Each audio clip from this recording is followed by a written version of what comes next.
Njoroge, a 19-year-old boy who was seen fighting a 50-year-old police officer, has been arrested and is being detained at the industrial police station.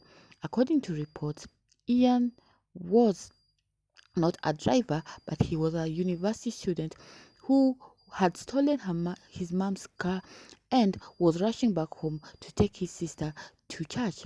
But unfortunately, after the incident, he had to be taken to the police station for a further interrogation. Reports that he was found at his girlfriend's house was not true. The fact was that he was found at his mother's house. And when the video went viral, every netizen were pissed because the report was that he was armed, he was dangerous, and he was being looked for. So he was finally found at his home, where he was locked in the room. And according to his mother, or according to reports we hear, he was allegedly molested by these police officers and he was mistreated. According to reports, his clothes were full of blood, and his mom said that his son is an God-fearing son, and she does not believe the whole story. She feels that there's something behind it because she does not believe that his son was that violent. So she said she had a conversation with him. Let's just listen in to what the mother had to say about this whole scenario. And also, what do you think about Ian being molested in the hands of the police officers? Tell me in the comment section, what do you think about this whole thing? Do you think he was justified? Do you think, of course, the mother accepts that it was wrong for him to do that? But she also says that her son was just being a normal teenage son.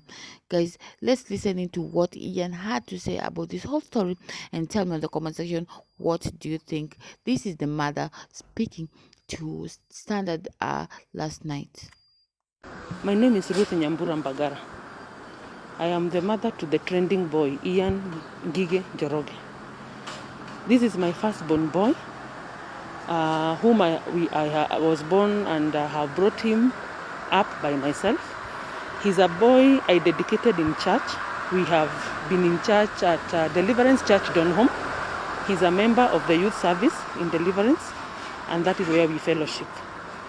I was so heartbroken when I had come home from a business trip that night, and all I saw was flying squad cars outside my gate. And in shock, I went inside and I found policemen folding my boy down.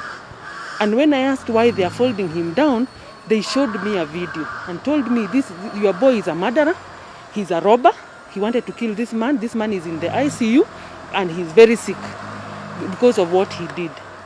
And I was surprised because my son, I have brought him up in a Christian way. He's a boy who has gone to a good school. He was in Sunshine Secondary School in Langata Road. He's a boy who has grown with manners. He's God-fearing. He is obedient, very polite at home, very polite. I've never seen him agitated. So I am actually even not able to tell whether it's something must have happened to that boy.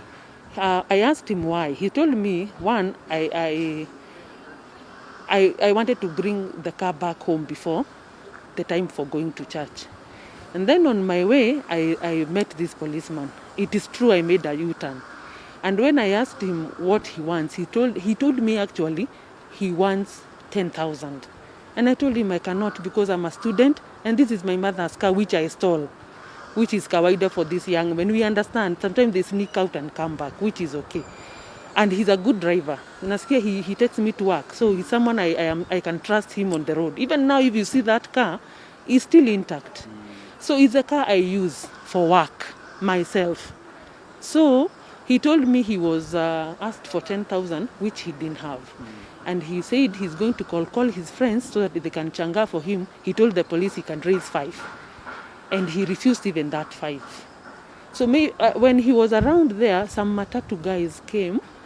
And they're the ones who kind of told the police, you give this kijana the key to his car. And because he had really tried to plead with the policeman because he didn't want time ya church ifike kabla hajakuja home ndiye apeleke his sister to church. So he was looking at time and what the policeman is doing. So he became agitated. I'm thinking so. So that is what I can say. But my boy is not that is the car I use. I cannot have a sword in my car. I cannot have a sword. They are putting allegation that he had a sword in the car, and he had. So I'm wondering if he had a sword in the car. That is the car I use. Me, can I have a sword? I'm a lady. Who can I shoot with a sword? Then, if he had that sword, why didn't he run with that sword and stab that policeman? Within that scarf, because I'm using the videos we saw, where did he take that walkie-talkie they are saying he stole? My boy is not a thief. Even in my house, even if I leave 10 shillings there, I can assure you, he will never take it. Kenyans, I want to tell you, I'm speaking from like a mother who has been hurting, one, because of seeing how the boy has trended in a negative way. I want to apologize, first of all, and say what he did was not right. He was not supposed to beat that man. And I agree, and I already told him that was wrong. But at the same time, Kenyans, please, it is very wrong to say things that you don't know.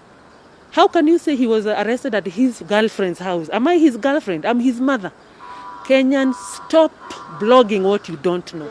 It is good to get down to the truth and say the truth. Today it is me. Tomorrow will be your son.